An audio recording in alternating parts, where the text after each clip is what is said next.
it's again, like it's my purpose. And I love that. I'd be doing this if I did it for 10 people. I'd be doing it if I was doing it for 100 people. I still would be doing this. So I'm very grateful. I know people probably get tired of me saying that, but it's true, but it's true.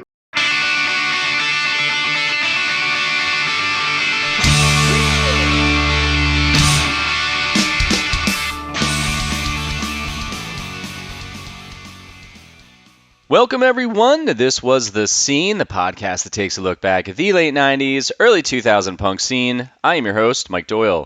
Before we start, I apologize for the lack in episodes. I've just been really busy with a client that's been draining the absolute soul out of me, which is the first time in 14 years this has happened. But I've got a bunch of awesome interviews in the queue, so I apologize about that. But if you want to support the podcast where I could just do this full time for the rest of my life, you can go over to my Patreon. It's patreon.com/thiswasthescene, and you can sign up there for $1 a month. And I don't really think that's going to help me retire, but it does help with other stuff. So go check it out if you're awesome. Sparta is an American post-hardcore band from El Paso, Texas. Formed in 2001 by former members of At the Drive-In. Known for their melodic yet aggressive sound, the band released influential albums like Wiretap Scars, Porcelain, Threes, Trust the River, and their self-titled, blending intricate guitar work with emotionally charged lyrics. After multiple hiatuses and lineup changes, Sparta continues to create music, with Jim Ward remaining the core creative force. I'm a huge At the Drive-In fan, which we'll talk about in the very beginning. I tried to just focus this on Sparta, but Jim gave me kind of the out, saying it's okay to ask At the Drive-In questions. This guy has done a shit ton of interviews, so I'm pretty sure there's going to be things that have been answered in other interviews. Maybe you've also never listened to or read any of his interviews, so this will be all things that you're learning for the first time, like me. The cool thing about this band is typically when a band breaks up and the members go off and do other projects, I'm like, this is not that great. But when At the Drive-In split and created Sparta and Mars Volta, I love both bands, and I was just like, this is fucking awesome that he said yes to do this interview, because I've just wanted to talk to one of these guys for so many years. So we got Jim on the Skype, and this is what we chat about.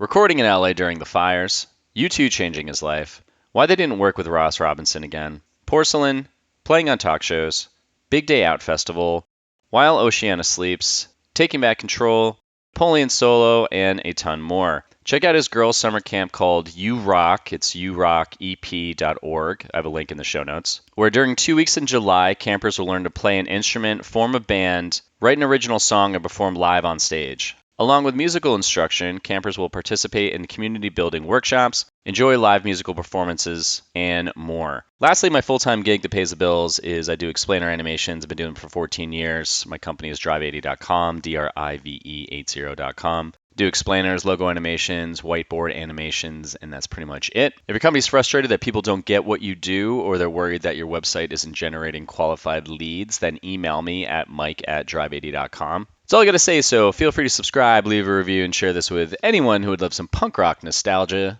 With that said, let's get started. Yeah, so just real quick before we dive into it, so you guys were in LA recording when the fires broke out? Yeah. I was driving to the studio when the Palisades fire was 50 acres or whatever, like right when it started. And then by the end of the day, it was chaos. Did you guys just fly out, or were you stuck there for a couple days? Well, I mean, I'm the only one that doesn't live there. So Neil and Matt live there. I was staying in Altadena. No, sorry, not Altadena.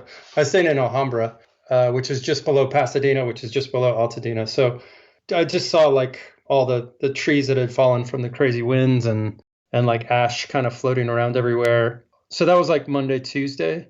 Wednesdays when it was real bad, and we had to stop recording that afternoon because we lost power at the studio. I was there anyway, so I just stayed a couple of days by myself. Yeah, as far as the studio goes, we had to stop. Oh my God. Well, glad you... God, I forgot that Neil lives there. That's gotta really suck. Yeah, beyond anything you could ever imagine. Well, cool, dude. So you only have an hour to talk, right? Yeah. All right, so I just want to be hyper-focused with this then, and really just things I want to talk about. So this whole podcast is about it's about the late 90s, early 2000s scene. I got into you originally because of At the Drive-In, which we don't have to talk about. This is going to be focused on Sparta. But I was a huge fan. I actually, just two little small things I want to say. One, I saw you guys play with Jimmy Eat World at Coney Island High in 99 or 98, I think it was, in New York City. And that was the first time I saw it, it was that you guys were fucking incredible. That's when I fell in love with you guys. One thing I have to mention is I don't know, I just had to say this. I have an At the Drive-In tattoo on my leg. I have the gas mask on my leg. Oh, I have it. I have it too. Do you really? Yeah, I have it on my back. Did you get it like originally when you guys came up with that icon or? I was the very first person to ever have Oh, that's fucking amazing. it. That's so awesome. Yeah, I had a guy the other day at the gym. He was like, "Did you get gassed?" And I was like, "What are you talking about?" And he goes, "Yeah, are you in the military?" And I was like, "No."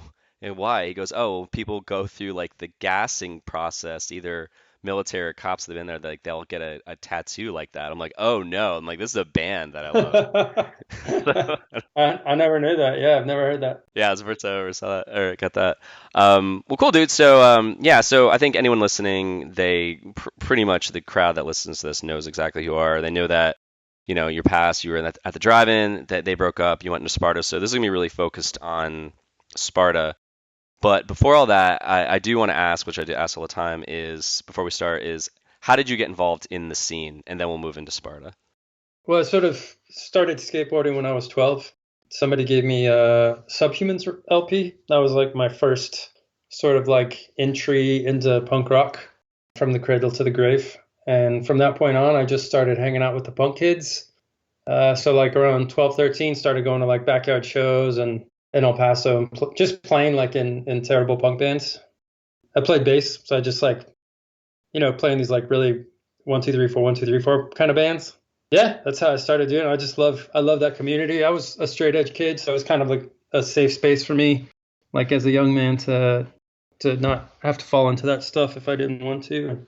Yeah, I always loved like the DC kind of community. How was the El Paso scene? Like, where did you guys go to shows? Was it clubs or house shows or Legion halls? Like, what was that like? Yeah, kind of all the above. There's a place called the Golden Age Recreation Center, which was like during the day it'd be like retired people dancing and playing bingo and stuff like that. And then at night they would have punk shows. Everything from that to sort of backyards around town to house shows. There's sort of always be clubs popping up and going away. There's one kind of like mainstay here, which was Club 101. Guy Joe Dorgan, who, that's where like Fugazi would come, and I don't know who else. I saw a million bands there, No Effects and Pavement and 311 and sort of like all these bands that could do like 500 to 1,000 people in El Paso, which would be like the biggest of the big for us, And then there'd just be little bars and stuff that would come and go. Was there something about like, because I know El Paso is like a small, I've driven through there a couple times, like as a small town. Was there something about like seeing those bands come through where it just kind of triggered you like, oh wow, this is like you still live there, right? I do, yeah. Yeah, so it's like you obviously it's your home, but as a kid, was that your way of thinking like, oh, I can get out of here and travel and see what's outside of here by seeing all these local bands or smaller bands come through? Yeah, 100%. That was my ticket out. I always tell this story, but when I went to my high school counselor college prep meeting, whatever it was, and she's like, where do you want to apply? And I said, oh, I'm not going to go to college. I'm going to be in a band. And she was like, oh, no, you're not. You're going to go to college. I did pretty well in school, so I think there was just sort of this expectation. I said, no, I'm not. I'm going to be in a band. And she said, well, I'm going to call your parents. And I was like, call my parents. What are they going to do? Like, I'm still going to be in a band. Because I've been playing in bands for years, and I knew that I loved playing music. But more than that, I knew that I wanted to tour. So sort of my pie in the sky dream was Japan. That was always like my northern star. Like someday I'm going to play in Japan. And that's kind of what everything was motivated towards getting there. So just like, can I get to Phoenix? Can I get to Lubbock? Can I get to Albuquerque? Can I get to LA? Can I get to San Francisco? Like every city that gets me further. And the Rhythm Pigs were from El Paso. So I had somebody in the scene, like an older brother at Ivy who gave me my first show and brought tons of bands to town. And he was the one that was like, did it. So if he could do it, I think that's just kind of like the punk rock ethos, right? If I can do it, you can do it. There shouldn't be anything special about this other than effort. That's the only thing that really makes a difference. Do you find it interesting because at a young age you want to get out of the hometown you're in, and that you're then now as an adult you chose to stay there after traveling around? Do you ever like sit back and be like, that's interesting that I chose to stay? Or it's the best thing that ever happened to me, being able to go and see the world. It gives you an appreciation of where you're from. So me being able to spend time in London made me realize I love London, but I don't want to live in London. know what I mean? I love New York. I don't want to live in New York. To go to all these places and sort of enjoy the best parts of them and then come home makes you sort of appreciate what you have here. I like the people here more than anything else. So that's going to be the thing. I mean, the thing that is the biggest difference. I mean, you can make enough money to pay rent wherever, right? There's obviously people living everywhere in the world. They're somehow doing it. So it's not like that's impossible. But for me, it's coming home to this community. Sometimes you have to step away for a minute to really realize what you have. And for me, as a young man, that was important. When everybody and at the drive-in, everybody moved to Los Angeles, like in 1999, and we continued to tour sort of 8 to 11 months a year. My girlfriend at the time, now wife, was in college, and we couldn't afford out-of-state tuition because we made nothing. The idea of moving to Los Angeles to pay rent on somewhere and then be on tour 80% of the year seemed impossible to me. I didn't have a partner that was going to go and get a job and do something that, like, she was still in school. So that's what I did. I stayed here. It turned out to be like the best thing ever. I was able to buy a house as an independent musician, or well, a musician, not independent, but as a musician, I was able to buy a house and provide for my family, and somehow have managed to continue doing that. So the interesting thing about this is that, like, again, the focus on Sparta. So obviously people know that you were not the drive-in. You guys had, when you guys started off, it seemed like there was a very long time of you guys struggling being on the road, no one really getting who you guys are. You do, you're on Fearless Records, put out like 2 records before In Casino out, right? Yeah, we put out Acrobatic Tenement on Flipside, and then we did like a couple of EPs. Yeah, so it's like leads to that, In Casino out, and then you guys do Via, which was like fucking amazing, and then you do Relationship Command. So it's like this whole growth, and then you guys people really start paying attention and blowing up. So it's like you get to do the whole touring thing, and then it stops. So I guess like, so when Sparta comes about, were you already like talking to Tony and Paul towards the end, saying like, hey, I have this idea of this band, or did that? No, not at all. I went to Austin immediately after, because I got married and then the band stopped, and then I immediately went to Austin and started playing with the band called Rhythm of Black Lions. They're an instrumental 3-piece, so I went in and just said like, hey, I have these songs. Do you guys want to do a band? And I spent a couple of days there playing with them and sort of like working on these songs. And then I think Paul reached out and just said, can you come home and talk about, we've been watching all these videos from the drive-in tours, and you're a frontman. We think you can be a frontman. Can you come and try it? And I think I felt, like it was the right thing to do at the time. I'm guessing like when you were writing songs for the drive-in, you were bringing music in, but not like full songs where you're like, I'm going to sing, because you weren't the front man. Oh, no, no, just riffs. Yeah, just riffs. Just riffs. So when you started like writing these songs, was it like you bringing that to those guys and saying like, hey, like here's a full song, or are you guys all collaborating and just We all collaborate. So, I mean, I can bring in a full song, but it's going to change.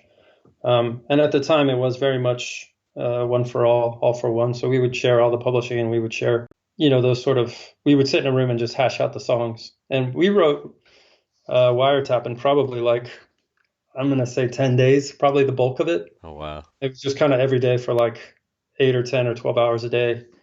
We were pretty motivated. I think we felt like, we've said many times that we probably had something to prove and to justify that we were not just the other guys, I think is the best way to look at it back then. Well, I always thought like you, Paul, and Tony were like the rock element of it, like the foundation, but like straightforward, the riffs and stuff. And then like there was the weird stuff that came from Omar and Cedric. And it was when you guys split, it's like I heard that in both your bands where you guys went in the direction which I thought you brought to at the drive-in, and they took it in that whole like different from Mars Volta. Yeah, I think it's I mean, I definitely, that's been like the common theory for sure. I think that it's probably more like 2 + 2 = 7. I think that when we work together, there's something that comes out of all of us that takes those sort of base elements and makes something unique. I think that I would have to spend a lot of time wondering about how all that stuff works to really think about it. Most of the time, it's just making music and seeing where it goes, and hoping that you can capture something. But yeah, I think that's a common theory for sure. And also, just so you know, you can talk about it to drive-in all you want. It's not like a bad subject to me. Okay, yeah. I mean, but I don't want to. There's like one big question I want to ask you at the end. It's about a song. There's like one song where I have a specific. It's been killing me for years of knowing like what the thing is. But it's like when you guys split. I was really into you guys, and I was like really bummed out. And then when you guys came out with both bands, I was like, oh, this is awesome. And I loved both bands, and I've like really got into Sparta. I got like the first three albums, and like absolutely loved them.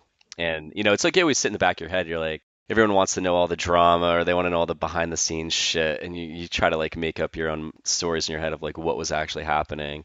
Because I saw an interview you did. You did a TED talk in El Paso, like TEDx, and you were like, I don't like public speaking, but It's awful. I'm behind this guitar, so this actually makes me comfortable being up here. Without this, I wouldn't like being up here. I wouldn't have even been up there without a guitar. So I guess like you becoming a front man, like what was like that for you to get used to that? It's funny because I was telling I'm like working on songs right now for the new record, and I like to send songs to my friends and sort of talk theory about it at this point.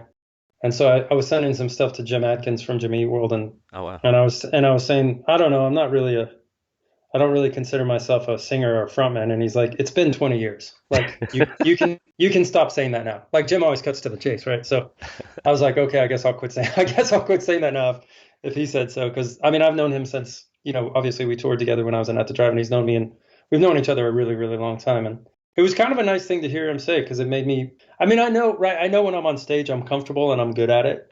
Off stage is a little bit different thing. Like when I think about it or I talk about it, I tend to go back to like the thing I'm the most comfortable doing, which is probably being a sideman. It's my favorite job in the world. But I like doing this too. I mean, I do a lot of solo stuff. I do like singer-songwriter stuff. I play by myself to 2 or 3 or 4 people, maybe sometimes more.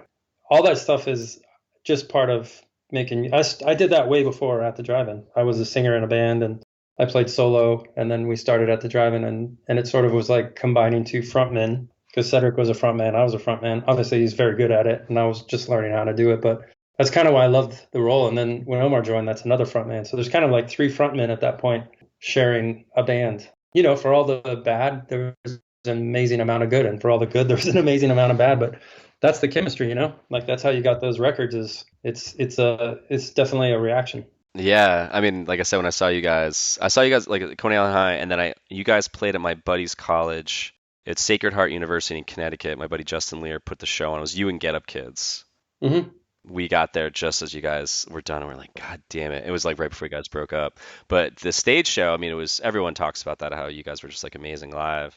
And like everyone, like each of you had your own part. Like Cedric would go fucking ape shit, and Omar would go ape shit. Like, but even like the 3 of you guys, like watching Tony behind the drums was just fucking incredible. And like Paul would just be there, just like headbanging. And you're like, I felt like when I saw you, you were in like your own fucking world when you were playing.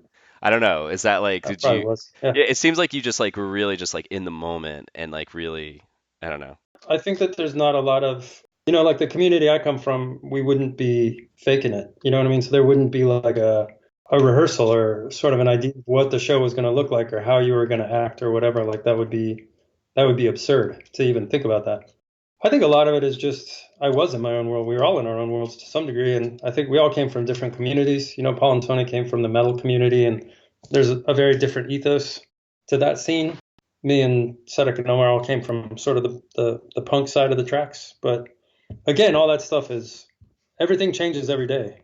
So you could be from this community and whatever, but then you can play one show with Rage and it kind of changes everything. Or for me, I saw U2 play when I was 15 at the football stadium here. That show changed my life. Like that opened my eyes to like a whole different world of music where it became bigger than I had ever known. Just in that one moment where I thought, these guys are making me feel something I've never felt before. So maybe there's something more to life than just backyard shows. So is it kind of like on your radar to play? Like when you're saying that, is it the sound that they were making, or just seeing that they were fucking everything, man? Fucking everything. Did you want to play on a show that like a crowd that size? I can honestly say selfishly, I wanted to make somebody feel like they were making me feel. That's what I wanted. I don't know how it feels to be that band, but I knew what was happening to me, and I thought this is the most beautiful, magical thing I've ever experienced. It's the same as seeing Fugazi for me. It's like there's no difference. Like seeing Fugazi in a 500 cap room is life changing. Seeing U2 in a stadium is all of this stuff is life changing.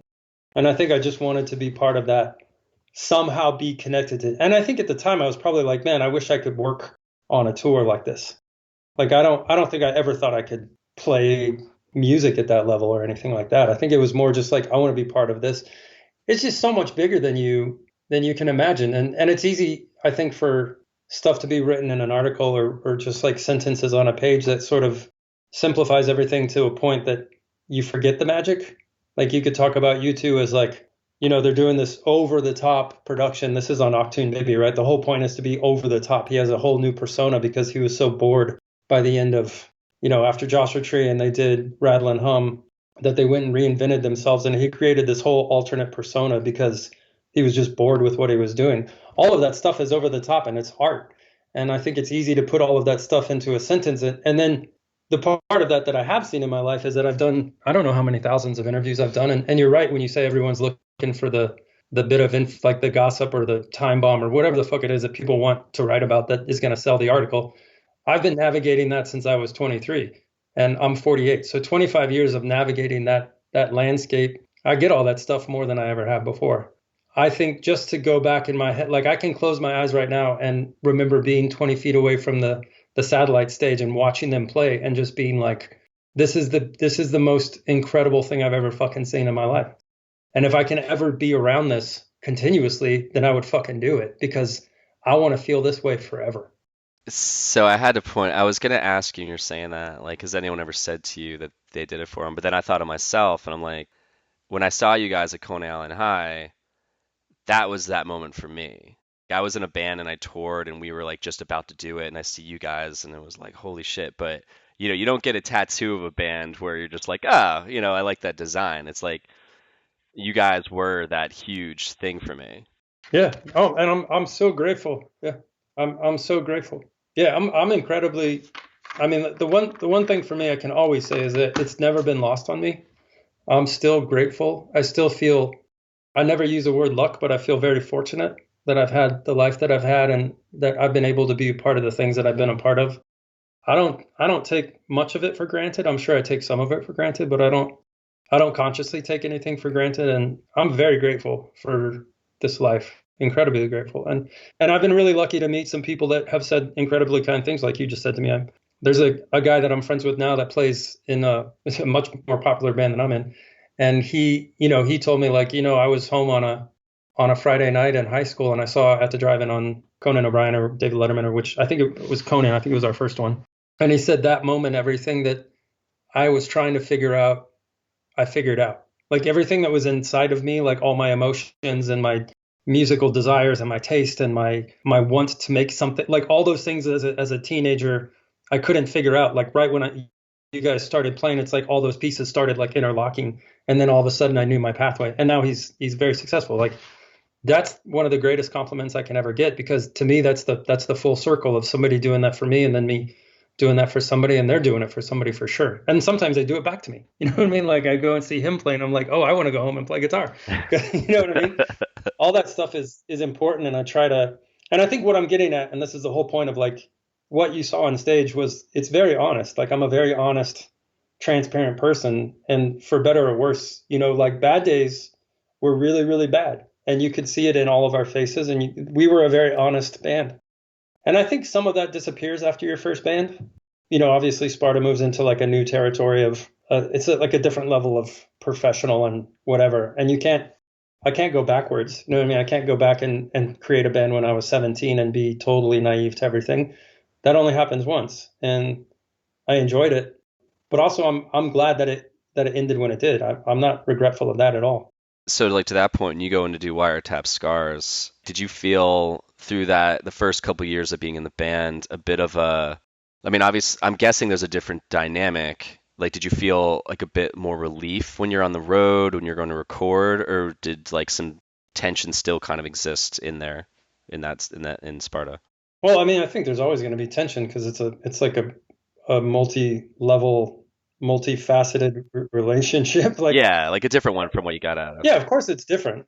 I'm trying to learn how to be a front man. I'm carrying all these expectations. I'm sort of internalizing probably all that stuff.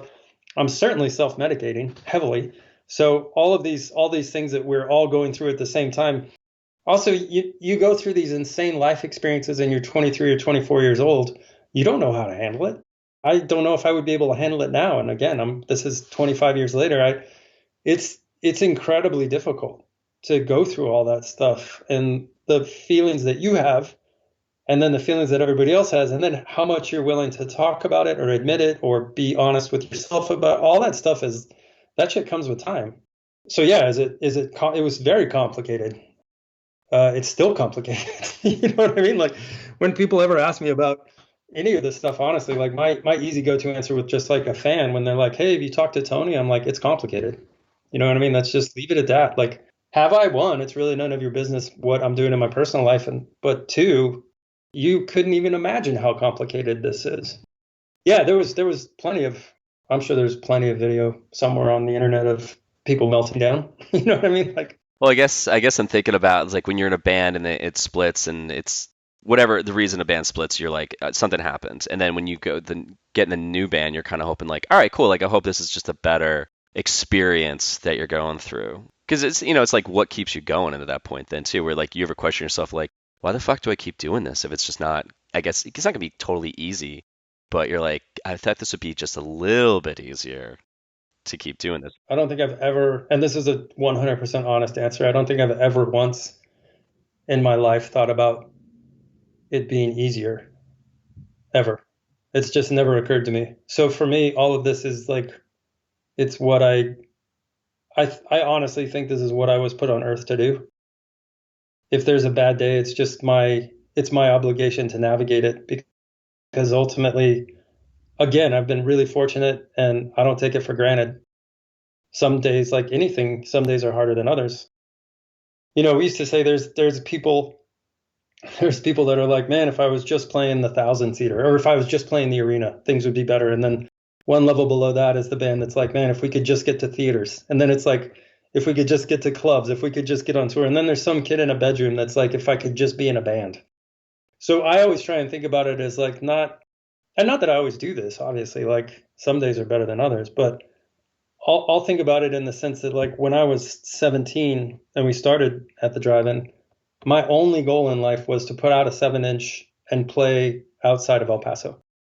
And I did both of those things in the first 6 months. And then everything since that day, and I'm not shitting you, everything since that day has been like icing on the cake. There's no, if we could just do this, then it would be worth it, or I wish that it wasn't. Like that doesn't exist to me. When you're recording Wiretap Scars, was there like, did you guys potentially want to work with Ross Robinson again, or was that not even like on the table? No, that wouldn't have been on the table. Tony didn't have a great relationship with him, and there's plenty of stuff written about that people can refer to. But Yeah, I've read about for that. me, I never really worked with the same person twice, pretty much ever in my life. So it's not even a thought, really. And I think the reason people do that is because they find like a really good recipe for success. And we never really found that. Yes, we've had successful moments in our life, but it's not like, oh man, we're really trying to get a number one record and then we got it and we're like, let's put everybody back together to get that number. Like none of that shit has ever once meant anything to me. So also I have like really bad ADD. So for me, it's always about what's in front of me. Like, oh, what's next? What are we going to do next? What else can we do? Like, I'm not very interested in like what I've done, like in any way. Like, yeah, like bragging rights or anything. Like, none of that shit really matters. Well, because I'm like looking through Discogs and like, plus like, I mean, you start off, to me, looking into this, you got like DreamWorks puts out Wiretap Scars. That was a pretty big label, and then they dissolved like pretty soon after that, I thought, right? Yeah, while we were making Porcelain, they dissolved and we got sent to Geffen. I don't know, it seems like you get these opportunities that are a little bit bigger, where you're like, all right, cool, this bigger label, you're gonna start off with some good tours. Like, did it go in that direction for you? Did you feel like you had to like kind of start from ground zero and work your way up again? Oh no, we never had to start from ground zero. I mean, our first like real tour before the record came out, we did a tour with Thursday, which was great because they were blowing up. So it was supposed to be co-headlining, and I think the first night was like Fort Collins, Colorado, and we played last. And then afterwards, we were like, yeah, we're never going to play last again. That's stupid. Like, no one's even heard our band. We're only here because of the band we were in before, and you guys are killing it. So we'll just support you. And it was like I became friends for life. Like those guys are still texting with Tucker yesterday. Like that's how much we still stay in touch. And then from there, we went and did 6 weeks opening for Dashboard and Weezer in amphitheaters. So yeah, I mean, we took all the momentum, both bands took all the momentum from At the Drive-In and capitalized on it. I think I probably would have been happy to go back and start from ground zero with, whatever band I came up with. But that's just not the way it worked out. We kept the same management and the same agents and the same everybody, and you get put into that machine, and for better or worse, we did. I could argue both sides of that. Well, you also had put in your time to that point, so it seems a little Oh yeah, I'm not saying anything came for free. I'm just saying we kept our capital for sure. How soon after Wiretap Scars comes out and then DreamWorks dissolves, do you start writing Porcelain? We did like 18 months on Wiretap Scars. We pretty much drove ourselves in every possible way into the ground, and then started writing a record in Joshua Tree at Rancho de la Luna. And then we're in the studio that summer. So like pretty much 2 years after Wiretap came out, we're in the studio. We get a call that DreamWorks is dissolving, Geffen's taking over, but they're only keeping half the bands. They're keeping half the roster. And I remember thinking, please let us get cut. Like, please let us get cut. Because at that point, we could have walked out with tapes and no one would have ever fucking known. But instead, we got kept, unfortunately. So we got kept, and then we were sort of like the bastard stepchild that nobody wanted. That record just never, Porcelain never got sort of the. So like if you're in the major label world, then do what is required of you to be in the major label world. Like I'm not one to sign you a major and then try and not be on a major label. Like if I'm going to be there, I'm going to take advantage of all the stuff that they have the ability to help me with, so that I can get my music to people. That's the only goal ever, is to get the music to people. We just like sort of got, just left behind or forgotten or whatever. Like we were a tax write-off, basically. So at that point, we go on tour and we tour our asses off, and it does what it does. But there was never really I think we had an option at that point, and I definitely was all in favor of leaving as soon as possible, which we did.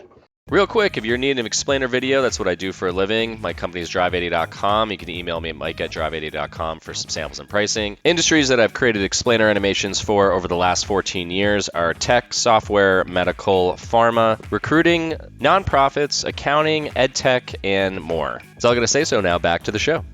Prior to that, you said you ran yourselves into the ground. Was that just because you were just constantly on the road and just going hard, or? Yeah, I mean, we toured for 18 months, every single possible thing we could do, everywhere, always. That's just the way that we worked. And again, it's easy when you have all the substances to keep you going, and that's what we did. And we just kept going and going and going and going until we sort of like had to make a record in order to keep going. And so, all right, we'll stop and make a record so we can just keep going. It's it's the whole thing is like you don't really have to figure out how you feel if you keep moving. That's what we did. We just kept moving. As Porcelain's getting ready to be written, I sort of just have all this like death around me in a row. My maternal grandfather and one of our best friends and my cousin, like all these people just started dying around us.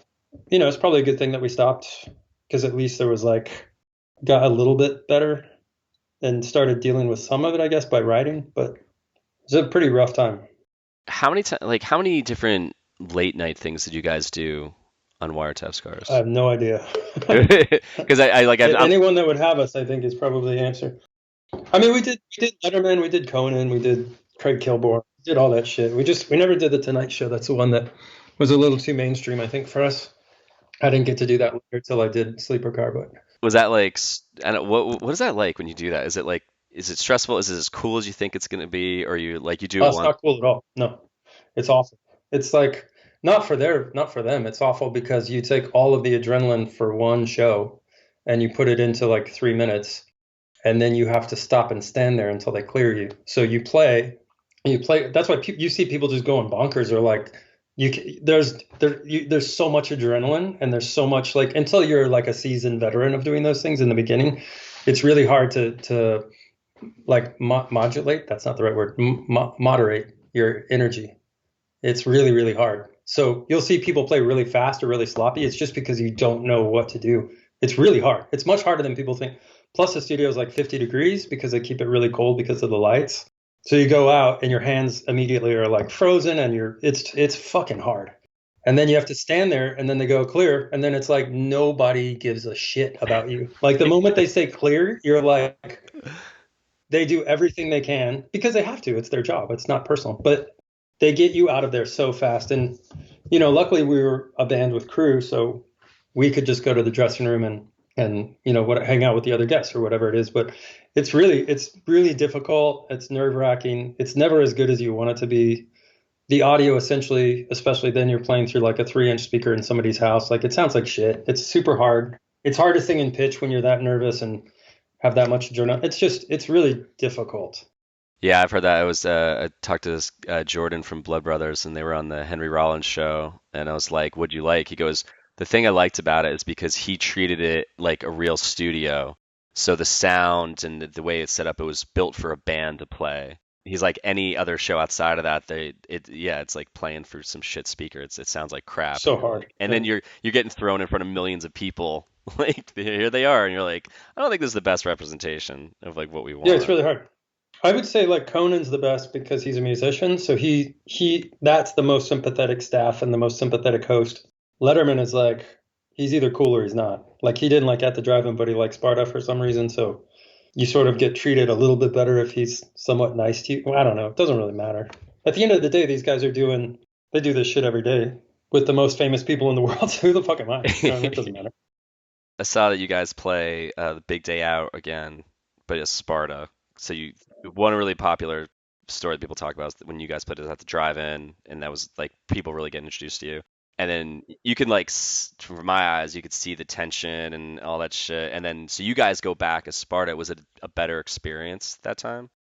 Yeah, it was super easy. It was again like this is like we're going to Big Day Out. This is the first time we've ever done a traveling giant festival. We're playing to huge crowds. Like our band is blowing up way faster than we are prepared to handle it. We're dealing with a lot of internal stuff that the five of us are on the same page, but it's like the five of us versus the world. All of that's fine until it's not the five of you versus the world. But at that time, it was if there was any tension, it wasn't between us. Like we were in a good place. We were not falling apart internally. We were still like battling everything around us. But we had great times at that too. I mean, I think people see the Sydney show and assume that that's like the whole thing. That was like a really small example of a huge time, a huge amount of time. I mean, we made great friends that we still have to this day. We went to amazing shows. We got to see PJ Harvey as the sun went down in Melbourne on top of a building play the most beautiful songs I've ever heard. Like we got to be friends with Queens of the Stone Age, and I became lifelong friends with the guys in Coldplay, and all that stuff only happened because of that tour and a bunch of bands that were pretty much the internet isn't what it is now, and we still talk to each other backstage. We didn't all have phones, like you know what I mean. We're still making like really good friends out of this stuff. A lot of us are really new to this world at that age. That festival was curated very, very well. So even though maybe at the Drive-In and Coldplay you never imagined them at the same show, at that place it seemed okay, and people would watch both and be like, "Oh, I could get into both of these things." Or there's like a band that connects both bands. That's the amazing part of a festival like that. Unfortunately, I don't think it can really exist anymore. But at the time, it was amazing. But I think people just see like the public, what we saw from the stage that day when we walked off. Nobody will ever understand unless you were there and you were in our shoes. So I take it with a grain of salt when people criticize or cheer it on, because I think both are ill-informed. I don't think anyone knows what we were doing except for us. And we made a decision. And you could second guess it forever, but I could tell you right now, I remember what it felt like to be on that stage, and it was an awful feeling. Did you ever like give yourself a moment at that time where you sat back and you're like sitting in Australia outside of a show and just like looking up and just being like, just kind of taking the moment in? No, unfortunately, I don't think I did. I wish I had, but I was too wrapped up in my own head, I think. Have you given yourself that space at all, like in that time period till now, where you're out on the road and you're like, oh man, I gotta like really soak this in? Oh yeah, no, yeah, I love it. I still love doing this, and I'm very. I mean, we were in Australia 8 months ago, and to sit on a to sit on a beach in Perth and think this is the farthest I've ever been away from my house, and I got here playing music, and there's 1,000 people that are gonna come see me play tonight because of the songs that I helped write. It's a great feeling. It's again like it's my purpose, and I love that. I'd be doing this if I did it for 10 people, I'd be doing it if I was doing it for 100 people. I still would be doing this. So I'm very grateful. I know people probably get tired of me saying that, but it's true. But it's true. I think it'd be pretty annoying if people were like, "Ugh, stop saying you're happy." It's like, all right, relax. But it's like, yeah, it is what it is. It's not an act. This is who I am, and I'm grateful for what I have and what I've seen. I've lived 1,000 lives. It's been incredible. There's been bands in the past that I've loved and they've split and they've try a second band and I'm just like, no. It's rare for me to actually love the second band as much as I love the first band. Well, thanks for saying that. I think part of that reason again is going back to the fact that there's multiple frontmen in that band, in that lineup. You know what I mean? Like when you talk about At the Drive-In, you get to like the relationship via, so kind of like In Casino Out via relationship. That's all what we call the classic lineup, right? That's the lineup that came together, and that's when 2 + 2 = 7, or in our case, 5 of us combined equaled something that none of us could have done on our own. And once you get into that, it's possible for that to sort of split into other things. And we were lucky that we had the platform to do it. And I think if you had seen that band go into 5 separate bands, then it would be a different story. But I think that we kind of were able to, and there, I mean, our history is fucking weird. Like people bounce back and forth, like things come and go. Like we talk, we don't talk. Like it's very complicated, but it's also continuing that kind of kinetic energy. And there is some chemical bond that has yet to be fully broken. There'll always be some sort of connection between us. We lived through something that nobody else will ever understand. Like even our partners or our kids or whatever. Like no one is ever going to understand what the 5 of us went through and what we continue to go through, because this is like, it's a living thing, that band. And that band continues to grow and morph and challenge and exist on some higher plane. For me, I think for all of us that isn't possible to explain, or I mean, just to explain. Like no one will ever get it, and that's fine. I don't want anyone to. This is our thing that we get to share. Everybody can have their opinions, and everybody does. Believe me, I've heard them all. So. Yeah, I can imagine just how many articles have been out there where you're just like, all right, I get it. Yeah, I don't read any of it, so it's. Oh, I can imagine. For me, it's mostly just people talking to me, and I, my thing is like everybody has a right to their opinion. Like I won't say a word to anybody unless they're disrespectful, but if you're respectful, you can say whatever you want. I don't care. So I always said while Oceana sleeps. Am I saying this right? Yeah, while Oceana sleeps. Okay. How did that song? I love that song. I'm sure a lot of people love. I mean, I loved all of Porcelain, but when I heard that, I was like, holy shit, this song is just fucking incredible. Yeah, it's a special song. Yeah, sometimes you get those. Did you build that off of the harmonics in the beginning, or did that come later? So the guitar is tuned to an open tuning. So it's essentially like it's kind of hard to explain because I don't speak music. Like I can't read music and I don't know music terms, so I can't tell you what it is. But the way that I tune the guitar, essentially, if you hit the guitar without fretting anything, then it's making an open chord, right? So when I change all that, especially the B and the G string are both tuned differently than a normal guitar, and they're tuned differently than a normal guitar would be tuned in relation to each other. So it makes that harmonic sound, even though harmonics can only happen in the exact same place on the neck because it's a breakdown of the distance of the string. That's how harmonic works. So if you change the tuning of the string, that harmonic is just going to be a different note, right? So I tuned to a certain way because whenever I get in a rut, I just change the tuning of the guitar because your hands kind of want to do the same thing.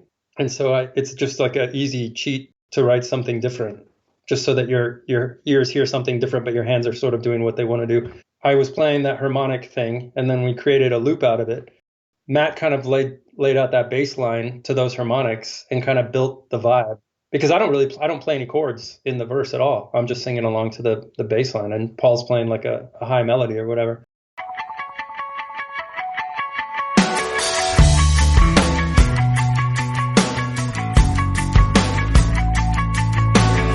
And then the chorus I wrote as, I just wanted that big chorus. And all of a sudden I play very open, like I don't play bar chords, so I play really open strings. That's kind of why my stuff sounds like my stuff does. So being able to be in an alternate tuning and play these open chords, it kind of gives it this different thing. And then sometimes those songs happen really quickly. You just sort of like, hope that you can keep up with whatever's happening.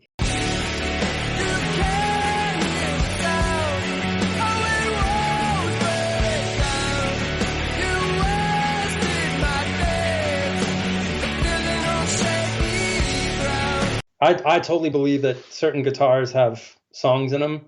I can pick up a guitar at a guitar shop and immediately make something I've never played in my life, and then I know that me and this guitar need to maybe spend some more time together. I believe in all that stuff, whether it sounds hippy dippy or whatever.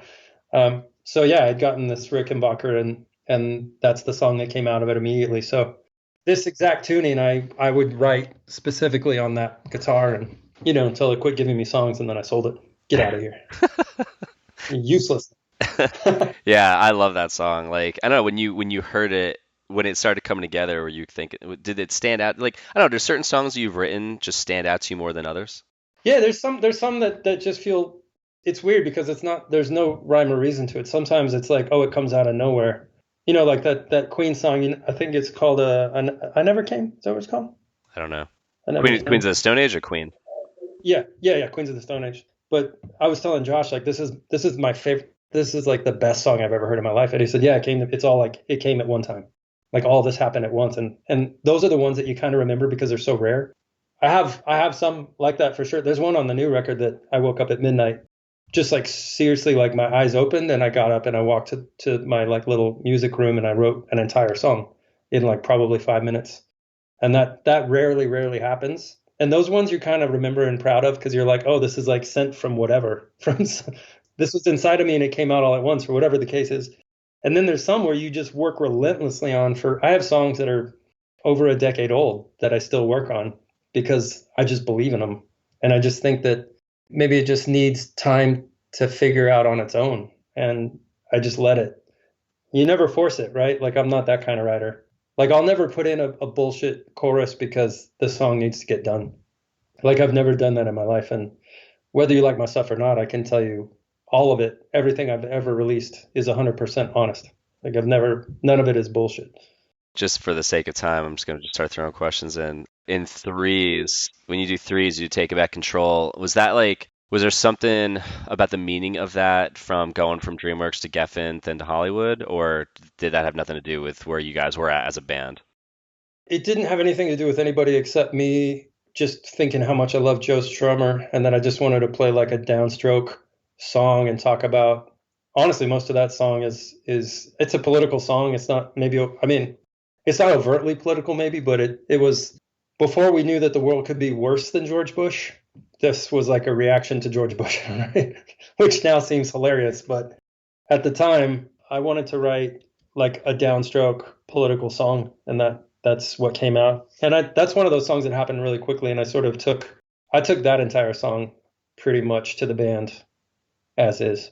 Man, that song, honestly, like the icing on the cake for that song is Keely's like super high melody on that, like little riff that he does. It's so good.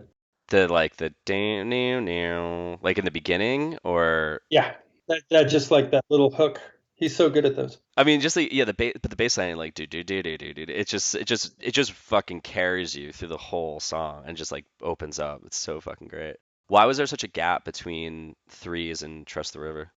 So I left the band after threes for a while and just retired essentially. Like I had been on tour since I was probably 19 or 20, I guess.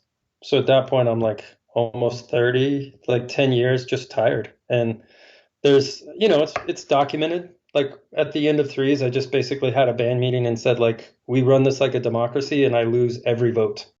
And I'm just tired of losing every vote. And I write, in my opinion, I write way too much to lose every vote. And I just need a break because if I don't take a break now, like I'm going to hate everybody and I just need to stop.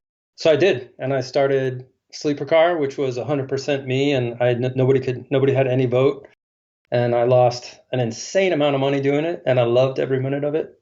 Got to have some really crazy experiences and play in totally different venues with totally different bands. And if people don't know Sleeper Car, it's kind of like my sort of almost country-ish kind of thing that I do.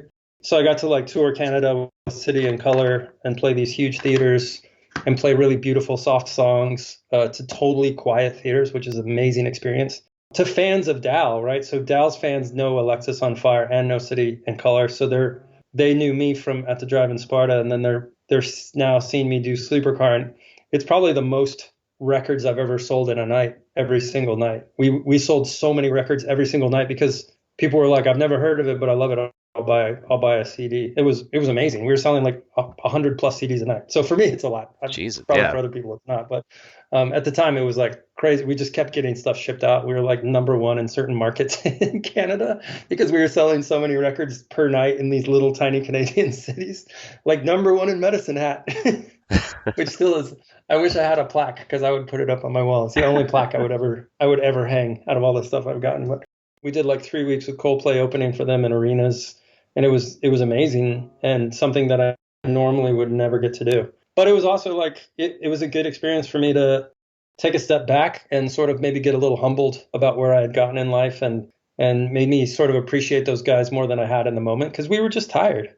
And we were able to come back and do some recording as that same lineup. It never came out, but we did some stuff. And then in 2016, At the Drive-In came back. I didn't make it past the first couple of weeks of rehearsal. And then at that point, like I wanted to do Sparta, but obviously like there's some bridges that needed maintaining that didn't get maintained. So it just came back as a different lineup. This is an At the Drive-In question that I've wanted to know for years, and I'm just gonna ask it. A friend of mine, we talked about this years ago. So Napoleon solo, that's about two friends of yours that had passed away of the bands, correct? Mm-hmm. Weezer and Jimmy Eat World have a song. Weezer is Michael and Carly, and Jimmy Eat World has a song called "Hear You Me." And for me, it always sounded like those three songs were about the same two people. They were not. They were okay. Is there something about it where like there was lyrics in the songs where I was like, is this about? And it's a hard question to ask, is it's like two of your friends that had passed away, and it's like I don't know. I just had to ask it. Their names were Laura Beard and Sarah Reiser, and they were like dynamo powerhouses in our scene. They were both 17 when they passed. They were killed in a car crash. By the age of 17, they'd already done more and inspired more people than I think they ever knew. And it was a huge loss for us personally and as a city and as a scene. They were kind of like our two really powerful women, and they were so young, but they would have done so much. It's hard for me to even contemplate the loss that we're left with because they were taken so young.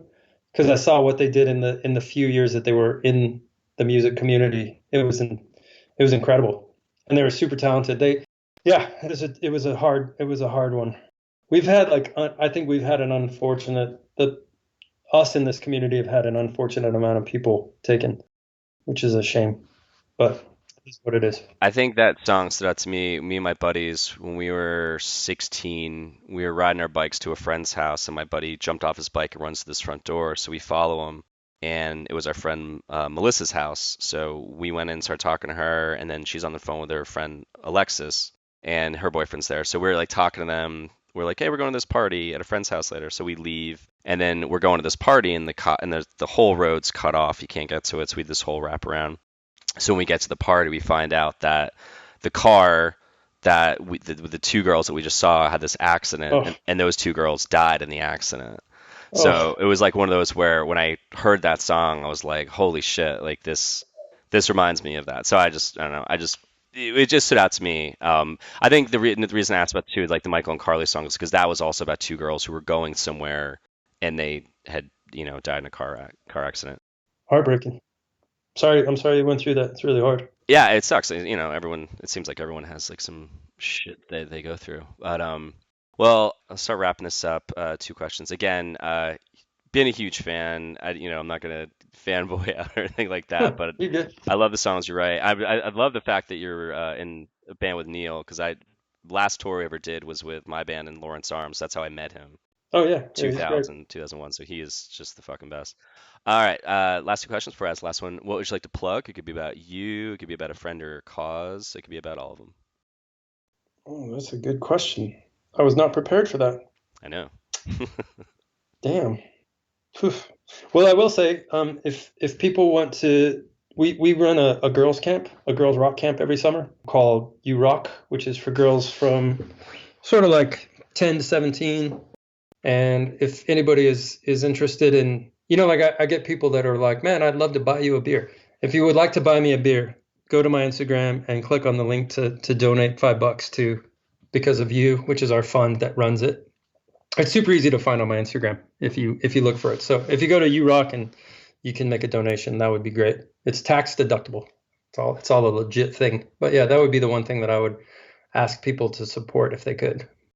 Okay, perfect. Last question. What scene ethics do you hold on to this day? I think it's really just the core of community. So I think I would like to believe that I live my life appreciating that I'm a member of a community. I'm not greater than or less than anybody else. That's kind of the thing that I love about this community, and I hope that I am somewhat true to it. And it's hard to do sometimes because there's quite a bit of ego that comes with this job too. But I do my best to try and just be part of the community and be as most responsible and decent person I can be.